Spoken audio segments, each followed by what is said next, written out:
Solar പോലത്തെ ഇത്രയും complicated ആണല്ലോ ബിസിനസ്. അപ്പോൾ അത്രയും വലിയൊരു കോംപ്ലിക്കേറ്റഡ് ബിസിനസ് തുടങ്ങുമ്പം ഫേസ് ചെയ്ത ചാലഞ്ചസ് അതെങ്ങനെയാണ് ഓവർകം ചെയ്തതെന്ന്? നമുക്ക് എല്ലാ ബിസിനസ്സിനും അതിൻ്റേതായ കോമ്പറ്റീഷൻസും ചലഞ്ചസും പ്രശ്നങ്ങളും ഉണ്ട്. അപ്പോൾ അവിടെ നമ്മൾ തുടങ്ങിയ സമയത്ത് ഉണ്ടായിരുന്ന ഒന്നാമത്തെ പ്രധാന ചലഞ്ച് നമുക്ക് കാണിക്കാൻ റെഫറൻസ് ഇല്ലായിരുന്നു. നമ്മളൊരിടത്ത് ചെന്ന് പറയുമ്പോൾ അവർ ആദ്യം ചോദിക്കുന്നത്, നിങ്ങൾ ഈ സിസ്റ്റം വേറെ എവിടെയെങ്കിലും ചെയ്തിട്ടുണ്ടോ? ഇതിന് റെഫറൻസ്, ഇത് 1 വർഷമായ സിസ്റ്റം ഉണ്ടോ, 2 വർഷമായ സിസ്റ്റം ഉണ്ടോ? നിങ്ങൾ പറയുന്നു ഇതിന് 5 വർഷം വാറണ്ടി, 10 വർഷം വാറണ്ടി, ഇത് കിട്ടുമെന്ന് തന്നെ ഉറപ്പ്, ഇത്ര നാൾ നിൽക്കുമോ, നിങ്ങളിവിടെ കാണുമോ, അല്ലെ നിർത്തി നിങ്ങളും വല്ല ഗൾഫിൽ പോയെന്നെ എടുക്കും. അത്തരത്തിൽ ഒരു റെഫറൻസ് ഇല്ലായ്മയായിരുന്നു തുടക്കത്തിൽ നമ്മൾ ഫേസ് ചെയ്തിരുന്ന വലിയൊരു ചലഞ്ച്. അപ്പം ഞാനിപ്പോഴും ഓർക്കുന്നു, എടത്തുവായിലൊരു കസ്റ്റമറോട് സംസാരിച്ചുകൊണ്ടിരുമ്പം ഒരു കാഷ്വലി റിലേഷൻ ബിൽഡായി. ഇപ്പോൾ റിലേഷൻ ബിൽഡായതുകൊണ്ട് അവർ ഓപ്പണായിട്ട് ഫ്രീ ആയിട്ട് പറയാനുള്ള ധൈര്യം ഉണ്ടായിരുന്നു. അപ്പോൾ ഞാൻ കസ്റ്റമറോട് പറഞ്ഞു, സാറ് വർക്ക് തന്നാൽ എനിക്കൊരു റെഫറൻസായി, പിന്നെ ഇവിടെ എനിക്ക് സാറിനെ കാണിക്കാം. അപ്പം അങ്ങനെ വരെ ഓപ്പണായിട്ട് ഞാൻ പറഞ്ഞിട്ടുണ്ട്. കമ്പനി ജോലിക്ക് കയറുമ്പോഴത്തെ എക്സ്പീരിയൻസ് ഉണ്ടെങ്കിൽ ജോലി തരാം, ജോലി എക്സ്പീരിയൻസ് എന്ന് പറഞ്ഞ പോലെ. അപ്പോൾ അതായിരുന്നു തുടക്കത്തിൽ ഉണ്ടായിരുന്ന ഒരു ചാലഞ്ച്. ഈവൻ മറ്റൊരു വേർഷൻ പറഞ്ഞാൽ ഇതിന് ഇൻവെസ്റ്റ്മെൻറ്റ് കൂടുതൽ വേണമല്ലോ തുടക്കം. ഇപ്പം ഞാൻ പറഞ്ഞു ഏതൊരു സാധാരണ കുടുംബത്തിന് അഫോർഡബിൾ എന്നുള്ളൊരു സ്റ്റേജിലേക്ക് എത്തിയെങ്കിലും അന്ന് അഫോർഡബിലിറ്റിയുടെ ലിമിറ്റേഷൻസ് കൂടുതലായിരുന്നു.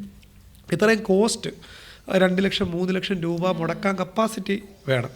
പിന്നെ അതിൻ്റെ ആ ROEയും ഇൻവെസ്റ്റ്മെൻറ്റിൻ്റെ ലാഭവും ഒക്കെ വെച്ചിട്ടുള്ള കണക്കുമൊക്കെ വെച്ചിട്ട് അന്ന് ഇൻവെസ്റ്റ് ചെയ്യാനുള്ളവരുടെ എണ്ണം മിനിമം ആയിരുന്നു എന്നുള്ളത്. അപ്പോൾ അവിടെ പലരും ഇതെല്ലാം കേട്ട് കൊള്ളാം, സംഭവം എല്ലാം കൊള്ളാം, പക്ഷെ ഇത്ര പൈസയാവുമല്ലേ, അപ്പം വേണ്ട കുറച്ച് കഴിയട്ടെ.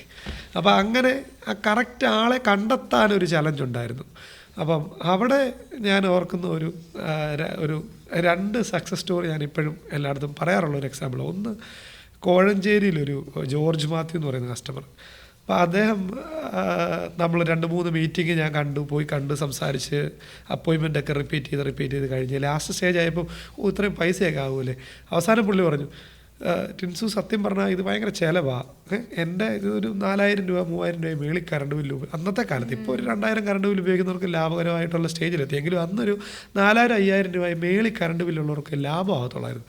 അപ്പോൾ എനിക്കിത് വെച്ച് ശരിക്കും പറഞ്ഞു കഴിഞ്ഞാൽ വലിയ സാമ്പത്തിക ലാഭം ഉണ്ടോ എന്ന് ചോദിച്ചാൽ ഇല്ല. അതുകൊണ്ട് എനിക്കിത് ഡ്രോപ്പ് ചെയ്യുക എന്നാണ് എൻ്റെ ആഗ്രഹം.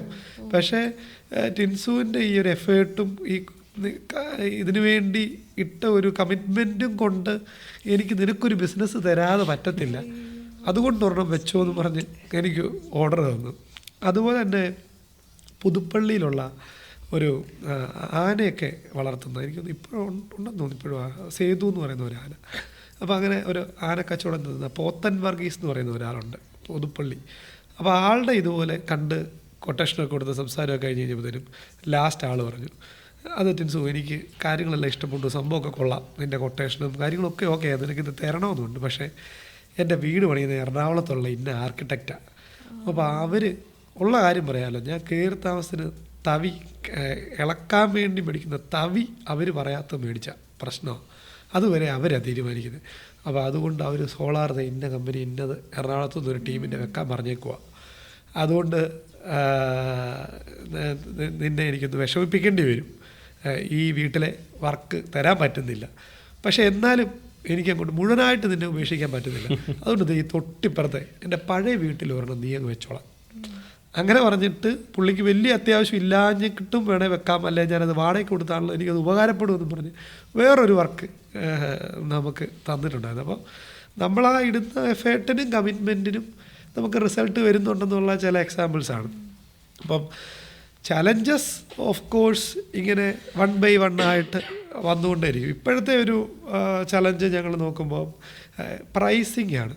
അപ്പം ഒരു വലിയ പ്രൊജക്റ്റിലേക്ക് വരുമ്പോൾ ഒരു 500 കിലോവാട്ടോ 100 കിലോവാട്ടോ പ്രൊജക്റ്റ് ആണെങ്കിൽ എൽസോൾ എന്ന് പറയുന്ന കമ്പനിയുടെ ക്രെഡിബിലിറ്റിയും ബ്രാൻഡ് വാല്യൂവും എക്സ്പീരിയൻസും പ്രൊഫഷണലിസവും അല്ലെ നമ്മുടെ ക്ലയൻറ്റൽസും ഒക്കെ ഉപകാരപ്പെടും നമ്മളെ ആ ഓർഡറിലേക്ക് എത്തിക്കാൻ. പക്ഷേ ഇപ്പോഴും ചെറിയ സിസ്റ്റംസ് നമ്മൾ ഒത്തിരി ചെയ്യുന്നുണ്ട്. റെസിഡൻഷ്യൽ പ്രോജക്ട്സ് ആണ് പ്രൈമറി ഫോക്കസ് സ്റ്റിൽ നമ്മുടെ ഓൾ ഇന്ത്യ ലെവലിൽ.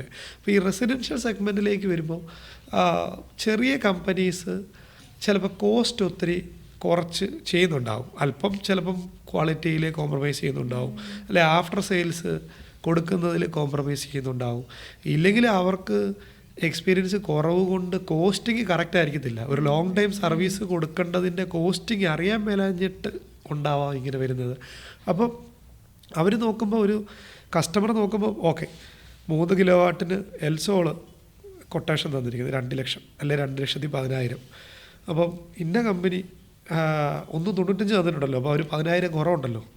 ഓഫ് കോഴ്സ് നമ്മൾ മാർക്കറ്റിലെ ഒരു സ്റ്റാൻഡേർഡ് പ്രൈസ് ആണ്, ഒത്തിരി ഹയർ എൻഡിലല്ല, ഒത്തിരി ലോവറിലും അല്ല, ഒത്തിരി ഹയറിലും അല്ല.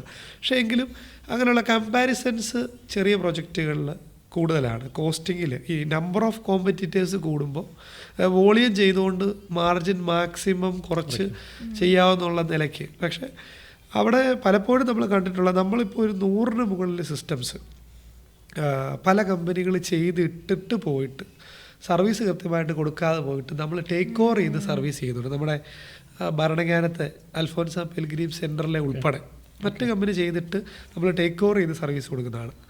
അപ്പോൾ അത് കൃത്യമായിട്ട് ആ ഒരു കോസ്റ്റിംഗ് തെറ്റിയിട്ടോ അല്ലെ ആഫ്റ്റർ സെയിൽസ് ഇല്ലാഞ്ഞിട്ടോ ഒക്കെയാണ് അങ്ങനെ സംഭവിക്കുന്നത്. ഞാൻ ഈ ക്രിസ്മസുമായിട്ട് ബന്ധപ്പെട്ട് നമ്മൾ ഈ സോഷ്യൽ മീഡിയയിലെ എൽസോളിൻ്റെ വീഡിയോസ് ഇടുവേ. അപ്പോൾ റീസെൻ്റ്ലി ഒരു വീഡിയോ ഇട്ട് എൻ്റെ കൈക്കൊരു പൊള്ളൽ പടക്കം പൊട്ടിച്ചപ്പം പറ്റിയായിരുന്നു. അതിനെക്കുറിച്ചൊരു കമൻറ്റ് ചെയ്യാൻ കണ്ടത്, കൈ മുറിഞ്ഞത് പോലും മാർക്കറ്റ് ചെയ്യുന്ന ടിൻസു. അതെ അതെ. അപ്പം അതിനെപ്പറ്റി ഞാൻ ജസ്റ്റ് ഒരു വീഡിയോ ചെയ്തു.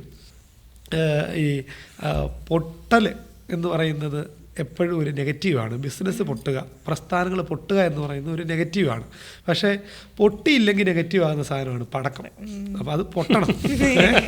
അപ്പോൾ അതിൽ ഞാൻ ഈ പൂത്തിരി കത്തിച്ചപ്പം അത് പൊട്ടേണ്ടതല്ല, പക്ഷേ അത് പൊട്ടി. അങ്ങനെയാണ് പൊള്ളൽ സംഭവിച്ചത്. അപ്പോൾ അതിൻ്റെ എക്സാമ്പിൾ ഇങ്ങനെ പറഞ്ഞപ്പോൾ ഞാൻ എക്സ്പ്ലെയിൻ ചെയ്യുന്നുണ്ട്. അതായത് നമ്മൾ ഒരു സ്ട്രക്ചർ ചെയ്ത് കറക്റ്റായിട്ട് ഇവാലുവേറ്റ് ചെയ്ത് നമ്മുടെ ഈ 8 വർഷത്തെ എക്സ്പീരിയൻസും കൊണ്ട് ആണ് നമ്മൾ ഓരോ സിസ്റ്റത്തെയും സമീപിക്കുന്നത്, ഓരോ കസ്റ്റമറെയും സമീപിക്കുന്നത്. അപ്പോൾ അതുകൊണ്ട് തന്നെ നമുക്ക് ഒരു ബെറ്റർ സൊല്യൂഷനും സർവീസും കൊടുക്കാൻ പറ്റും കസ്റ്റമർക്ക്. അപ്പോൾ അതിലാണ് നമ്മൾ ഇപ്പോൾ എന്താ പറയുക, നമുക്ക് ഇപ്പം കോവിഡ് വന്നു അല്ലെ പ്രളയം വന്നു എന്ന് പറഞ്ഞാൽ നാളെ ഞാൻ ജീവനോടെ ഉണ്ടോ എന്ന് പോലും അറിയില്ല, ആർക്കും അറിയില്ല. പക്ഷേ അങ്ങനെയുള്ള അൺസർട്ടനിറ്റി ഓഫ് കോഴ്സ് ഉണ്ട്. അല്ലാതെ എൽസോള് മാത്രം മേളിൽ നിന്ന് ദൈവം നേരിട്ട് ഇറക്കി വെച്ചിരിക്കുന്ന ഒരു കമ്പനിയാണ്. അതുകൊണ്ട് ഇതിന് ഒന്നും പറ്റില്ല എന്നുള്ളതല്ല. പക്ഷേ നമ്മൾ കൃത്യമായിട്ട് മാർക്കറ്റ് പഠിച്ച്, പുതിയ ടെക്നോളജികൾ പഠിച്ച്, ട്രെൻഡ് പഠിച്ച്, ഇപ്പോൾ നമ്മൾ ഈ മൂവി തീമിൽ റീൽസ് വീഡിയോസ് ഒക്കെ ഇറക്കും. അങ്ങനെ ട്രെൻഡിനനുസരിച്ച്, സ്റ്റൈലിനനുസരിച്ച്, സാഹചര്യത്തിനനുസരിച്ച് വേണ്ട ചേഞ്ചസ് കൊണ്ടുവന്ന് ഒരു കണ്ടിന്യൂസ് ഗ്രോത്ത് മെയിൻറ്റെയിൻ ചെയ്യാൻ ദൈവം അനുഗ്രഹിച്ച് നമുക്ക് സാധിക്കുന്നുണ്ട്. നമ്മൾ ഓരോ വർഷം എടുത്താലും ടേൺ ഓവറിലാണെങ്കിലും ബ്രാഞ്ചസിലാണെങ്കിലും എംപ്ലോയി സ്ട്രെങ്തിലാണെങ്കിലും, ഇപ്പം ഡിസംബർ കഴിഞ്ഞ മാസങ്ങളിലായിട്ട് നമ്മൾ 3 ബ്രാഞ്ചിൻ്റെ ഇനാഗുറേഷൻ ഉണ്ടായിരുന്നു. അപ്പോൾ എന്നോട് ചിലർ ചോദിക്കും, ഇത് ഫ്രാഞ്ചൈസി കൊടുക്കുവാണോ എന്ന് എന്നോട് കുറച്ച് പേര് ചോദിച്ചു. അപ്പോൾ എല്ലാവരും ഓർക്കുന്നത് എന്തോ ഡീലർഷിപ്പോ ഫ്രാഞ്ചൈസിയോ കൊടുക്കുന്ന അതാ ഇത്രയും ഓപ്പണിംഗ് ഒക്കെ വരുന്നത്. അപ്പോൾ അല്ല, ഇതെല്ലാം നമ്മുടെ ഡയറക്റ്റ് ബ്രാഞ്ചസ് തന്നെയാണ്. അപ്പോൾ അങ്ങനെ ഒരു ഗ്രോത്ത് കറക്റ്റായിട്ട് നമുക്ക് മെയിൻറ്റെയിൻ ചെയ്യാൻ സാധിക്കുന്നുണ്ട് ഇൻഡസ്ട്രിയിൽ. ഞാൻ അതിൻ്റെ ഇടയ്ക്ക് ഒരു ബിസിനസ് സീക്രട്ടിനെ കുറിച്ച് ചോദിക്കുകയാണ്. കാരണം എൽസോൾ 2017 തുടങ്ങി. ഇതാണ്ട് ഈ വെഡ്ഡിങ് ഫോട്ടോഗ്രാഫി തുടങ്ങുന്ന സമയത്ത് ഒരിക്കൽ ഞാൻ ടിൻസുമായിട്ട് ഒരിക്കൽ സംസാരിക്കുന്ന സമയത്ത് ടിൻസു ഇങ്ങനെ പറയുണ്ടായി, അച്ഛാ ഇപ്പോൾ ഇതിൽ നിന്ന് കിട്ടിയ ഒരു അനുഭവത്തിൻ്റെ വെളിച്ചത്തിൽ എനിക്ക് സോളാർ മാത്രമല്ല ഏത് ബിസിനസ് വേണം ചെയ്യാം, ഏത് ബിസിനസ്സിലേക്കും പോകാൻ പറ്റും, ബിസിനസ് ഐഡിയ അങ്ങനെ ഇന്ന ബിസിനസ് എന്നുള്ളതിനെക്കുറിച്ചുണ്ടെങ്കിൽ എന്തെങ്കിലുമൊക്കെ ചുമ്മാ ഷെയർ ചെയ്യൂ എന്നൊക്കെ പറഞ്ഞുകൊണ്ട് ഇങ്ങനെ കാഷ്വലായിട്ട് സംസാരിക്കുക. അതിനിടയ്ക്ക് ടിൻസു പറയാണ്, ചില ബിസിനസ് സീക്രട്ടുകളുണ്ട്. ഈ ബിസിനസ് സീക്രട്ടുകൾ പ്രയോഗിച്ച് കഴിഞ്ഞാൽ, അപ്ലൈ ചെയ്ത് കഴിഞ്ഞാൽ ഏത് ബിസിനസ്സും എന്ത് ബിസിനസ്സിലേക്ക് നമുക്ക് ഇറങ്ങാൻ സാധിക്കുമെന്നിങ്ങനെ പറയുണ്ടായി. അത് പുറത്ത് പറയാൻ പറ്റുമോ ആ ബിസിനസ് സീക്രട്ട്? അല്ല, അതിനകത്ത് ഇപ്പം അപ്പോൾ നമ്മൾ ഒരു 2019-20 സമയത്ത് നമുക്ക് നല്ല ട്രാക്ഷൻ ഉണ്ടായ ഒരു കാര്യമായിരുന്നു സോഷ്യൽ മീഡിയ. ഇപ്പം റീസെൻ്റ്ലി ഒരു 6 മാസം മുമ്പേ ഇന്ത്യയിലെ ഒരു ലീഡിങ് സോളാർ കമ്പനി അവരുടെ ഒരു കേക്ക് കട്ടിങ് സെറിമണിയുടെ ഫോട്ടോ അവരുടെ പേജിൽ പോസ്റ്റ് ചെയ്തു. അതിൽ ക്യാപ്ഷൻ പറഞ്ഞിരിക്കുന്നത്, അവരതിൽ പറഞ്ഞിരിക്കുന്നത് ഇങ്ങനെയാണ്: ഏഷ്യയിലെ ഏറ്റവും കൂടുതൽ ഫോളോവേഴ്സുള്ള റെസിഡൻഷ്യൽ സോളാർ കമ്പനിയായി അവർ ഉയർന്നു ഇൻസ്റ്റഗ്രാമിലെന്ന് പറഞ്ഞ് അതിൻ്റെ അത്രയും ഫോളോവർ എന്ന് പറഞ്ഞ് കേക്ക് കട്ടിങ് ചെയ്യുന്ന ഫോട്ടോ ആണ് അവർ പോസ്റ്റ് ചെയ്തത്. അപ്പോൾ ഞാൻ നമ്മുടെ പേജിന് സ്ക്രീൻഷോട്ട് അയച്ചു കൊടുത്തു. കണ്ടില്ലായിരുന്നോ, ഞങ്ങളൊരു 5000 കൂടെ കൂടുതലുണ്ടായിരുന്നു. അപ്പോൾ അപ്പോഴാണ് ഞാൻ അറിയുന്നത്, ഓഹോ, അപ്പോൾ റെസിഡൻഷ്യൽ സെഗ്മെൻറ്റിൽ ഏഷ്യയിൽ ഏറ്റവും കൂടുതൽ ഫോളോവർ നമ്മുടെ കമ്പനിക്കാണോ എന്ന്, സോളാറിൽ. അപ്പോൾ അതൊരു നമ്മുടെ ഒരു വലിയ സ്ട്രാറ്റജിയാണ്. സോഷ്യൽ മീഡിയ ത്രൂ മാക്സിമം ആക്റ്റീവായിട്ട് ഇന്നോവേറ്റീവ് വീഡിയോസും ക്രിയേറ്റീവ് കണ്ടൻസും ഒക്കെ ആയിട്ട്, ഈവൻ അതാണെങ്കിൽ തന്നെ അങ്ങനെ ഞാനിപ്പോൾ ഈ ഓപ്പണായിട്ട് പറഞ്ഞാലും അത്ര എളുപ്പമല്ല റിപ്ലിക്കേറ്റ് ചെയ്യാന്ന് പറയുമ്പോൾ. ഞാൻ ഇപ്പോഴാണെങ്കിൽ കണ്ടില്ല ഇങ്ങനെ വാദോരാതെ പറഞ്ഞുകൊണ്ടിരിക്കുന്നത്, സ്ക്രിപ്റ്റൊന്നും ഇല്ല, നാച്ചുറലി ഇങ്ങനെ വന്നുകൊണ്ടിരിക്കും. അപ്പോൾ ഞാൻ ഈ വീഡിയോസ് ചെയ്യാൻ വേണ്ടി ഇപ്പോൾ ഒരു മന്ത്ലി അല്ല ഒരു 3 മാസം കൂടുമ്പോൾ ഒരിക്കലാണ് പോകുന്നത്. ഒരു 2-3 മണിക്കൂർ ഷൂട്ടേ കാണത്തുള്ളൂ. അപ്പോൾ ഇൻസ്റ്റൻ്റായിട്ട് തോന്നുന്ന കുറച്ച് ടോപ്പിക് എടുത്തിട്ട് കുറച്ച് കാര്യങ്ങളെപ്പറ്റി ജസ്റ്റ് നമ്മുടെ എക്സ്പീരിയൻസിൻ്റെ പുറത്ത് ഷെയർ ചെയ്യും. അങ്ങനെയുള്ള ഇൻഫർമേറ്റീവ് കണ്ടൻറ്റും സോഷ്യൽ മീഡിയയുടെ യൂസേജും നമ്മുടെ കമ്പനിയുടെ ഗ്രോത്തിൽ ഓഫ് കോഴ്സ് ഹെൽപ്പ് ചെയ്തിട്ടുള്ള കാര്യമാണ്. മറ്റൊന്ന് നമ്മൾ കുറച്ച് മുമ്പേ സംസാരിച്ച പോലെ തന്നെ നമ്മുടെ ഒരു കൾച്ചർ, വർക്ക് കൾച്ചർ, അത് അങ്ങനെ റിപ്ലിക്കേറ്റ് ചെയ്യാൻ ഓഫ് കോഴ്സ് ഓപ്ഷൻസ് ഉണ്ട്. എങ്കിലും അത് നമ്മുടെ ഒരു സ്പെഷ്യൽ വർക്ക് കൾച്ചറാണ്. നമ്മൾ ആ ഒരു എംപ്ലോയീസിൻ്റെ അടുക്ക് കൊടുക്കുന്ന ആ ഒരു ബോണ്ടിങ്ങും അല്ലെ അവർക്കൊരു റോയൽറ്റി.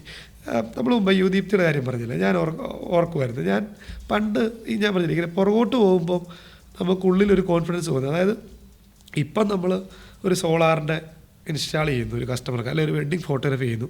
അപ്പോൾ ആ കസ്റ്റമർക്ക് ഒരു സർവീസ് കൊടുക്കുന്നു, അതിന് അവർക്ക് റിസൾട്ട് തിരിച്ച് ഒരു ഔട്ട്പുട്ട് അവർക്ക് കിട്ടുന്നുണ്ട്. ഒന്ന് അവരുടെ വെഡ്ഡിങ്ങിൻ്റെ ഫോട്ടോ, അല്ലെങ്കിൽ സോളാർ വെച്ചു, കറണ്ട് ബില്ല് കുറഞ്ഞു, നല്ല ലാഭമായി, അങ്ങനെ ഒരു ഔട്ട്പുട്ട് കിട്ടുന്നുണ്ടല്ലോ. എന്നിട്ട് നമ്മൾ നമ്മുടെ കൂടുതൽ എംപ്ലോയീസിനോ അവർക്കൊക്കെ ശമ്പളം കൊടുക്കുന്നുണ്ട്. അപ്പോൾ ഇതെല്ലാം അക്കൗണ്ടബിളാണ്, ഫിനാൻഷ്യലി കണക്റ്റഡ് ആണ്. പക്ഷേ ഈ യുവദീപ്തിയിലായിരുന്ന സമയം ഞാനിപ്പം പുറകോട്ട് ചിന്തിക്കുമ്പോൾ, അന്ന് ഞാൻ പ്രസിഡൻ്റായിട്ട് നിന്നിട്ട് ഒരു പരിപാടിക്ക് ഞാൻ ഈ കൂട്ടുകാരെല്ലാം വിളിച്ചു കൂട്ടിക്കൊണ്ടിരുന്നപ്പോൾ ഞാൻ അവർക്ക് ആർക്ക് ശമ്പളം കൊടുക്കുന്നില്ലായിരുന്നു. അപ്പോൾ ഡയറക്റ്റ് ഒരു മോണിറ്ററി ബെനിഫിറ്റ് കൊടുക്കാതെ അവരെ വിളിച്ചു കൂട്ടുക എന്ന് പറയുന്നത് ഇതിലും പാടാം, മനസ്സിലായി. അപ്പോൾ അത് ഒന്നുകിൽ സ്വർഗത്തിലാണ് അവർക്ക് നിക്ഷേപം കിട്ടാൻ പോകുന്നത്. അപ്പോൾ അല്ലെങ്കിൽ അവരുടെ ആ ഒരു ഡ്രൈവ്, ആ ഒരു ഗാങ്ങിസം, അല്ലെ ആ സന്തോഷം, അല്ലെ ആ ചലഞ്ച് കൊടുക്കുമ്പോൾ അത് അച്ചീവ് ചെയ്യുക, ആ രീതിയിലാണ് അന്ന് ഞങ്ങൾ ഒന്നിച്ചു കൂടിക്കൊണ്ടിരുന്നത്. ഇനി അതിൻ്റെ കസ്റ്റമർ പെർസ്പെക്റ്റീവിൽ പറഞ്ഞാൽ, ചിലപ്പോൾ അന്ന് ഞങ്ങൾ യൂദീപ്തിന്ന് പിള്ളേർ കൊണ്ട് കൊടുക്കുന്ന സ്റ്റാറിന് ചിലപ്പം മാർക്കറ്റ് കിട്ടുന്നതിലും അല്പം ക്വാളിറ്റി കുറവായിരിക്കും, അല്ലെ ചിലപ്പോൾ ഒരു 20 രൂപ കൂടുതലായിരിക്കും അന്ന്.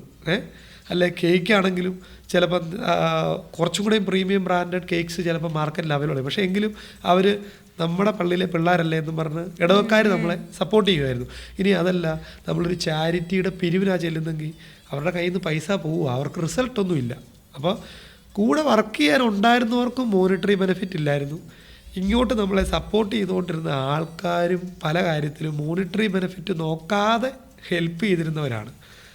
അപ്പോൾ അത് നമുക്ക് സക്സസ് ആക്കാൻ പറ്റിയിട്ടുണ്ട് എന്നുള്ളത് ഇവിടെ ഒരു അഡീഷണൽ മോണിറ്ററി ബെനിഫിറ്റും കൂടെ വന്നതുകൊണ്ട് സക്സസ് ആക്കാൻ കുറച്ചുകൂടെ ഒരു കോൺഫിഡൻസും ഒരു എളുപ്പവും നമുക്ക് തോന്നിയാ അത് നമ്മൾ ചെയ്തു. അപ്പോൾ പിന്നെ ഇത് നമുക്ക് ഇച്ചിരി കൂടെ പറ്റുമെന്നൊരു ഫീലും കോൺഫിഡൻസും നമുക്ക് കൊടുത്തു. ഇപ്പം റീസെൻ്റ്ലി എൻ്റെ സുഹൃത്ത് പറയുമായിരുന്നു, നമ്മുടെ കോട്ടയത്തെ ഓക്സിജൻ്റെ ഓണർ ഷിജോ ചേട്ടൻ. അപ്പം ചങ്ങനാശ്ശേരിയിലുള്ള ഞങ്ങളുടെ ഒരു കോമൺ ഫ്രണ്ട് ക്ലാസിക് ആയിട്ടുള്ള പിന്നെ രോഹിത്തിനോട് ഷിജോ ചേട്ടന് ഇങ്ങനൊരു ക്യാഷ്വൽ ഡിസ്കഷനിൽ ഇങ്ങനെ, അപ്പോൾ ഞങ്ങൾ SB കോളേജിൽ റീസെൻ്റ്ലി ഒരു അവാർഡ് ഉണ്ടായിരുന്നു, അതിന് വാങ്ങാൻ പോയി, ഞങ്ങളവിടെ ഒരുമിച്ചൊക്കെ ഉണ്ടായിരുന്നു. അപ്പോൾ ഷിജോ ചേട്ടൻ പറഞ്ഞെന്ന് രോഹിത് ചേട്ടൻ കഴിഞ്ഞ ദിവസം എന്നോട് ഇങ്ങനെ പറഞ്ഞു, പയ്യൻ ടിൻസു കൊള്ളാം കേട്ടോ, അവന് പേടിയില്ല, ചെയ്യാനൊരു ധൈര്യമുണ്ട്, അങ്ങോട്ട് ഇറങ്ങുന്നുണ്ടല്ലോ എന്ന്. അപ്പോൾ അതൊക്കെ ഈ പറഞ്ഞ പോലെ നമ്മുടെ ആ ടീമായിട്ട് നിൽക്കുമ്പം കിട്ടുന്ന ഒരു കോൺഫിഡൻസും, അല്ലെങ്കിൽ നമ്മൾ ആ ഒരു ചെയ്ത് കണ്ടുവന്ന എൻ്റെ എക്സ്പീരിയൻസ് കമ്പനിയിൽ 8 ആണെങ്കിലും ഞാൻ പേഴ്സണലി പറഞ്ഞാൽ ഞാൻ യുദീപ്തിയിൽ ഒരു 8 കൂടെ കൂട്ടി വേണേൽ 16 പറയും. അപ്പോൾ അതിൻ്റെ ഒരു കോൺഫിഡൻസും ധൈര്യവും, ഒരു പ്രശ്നം ഉണ്ടാകുമ്പോൾ ക്വിക്കായിട്ട് ഡിസിഷൻ എടുക്കാൻ, ക്വിക്കായിട്ട് സൊല്യൂഷൻ കൊടുക്കാൻ, അങ്ങനെ ഒരു സാധനം ഉണ്ടെന്നുള്ളത് ഒത്തിരി ഹെൽപ്ഫുൾ ആയിട്ടുണ്ട്.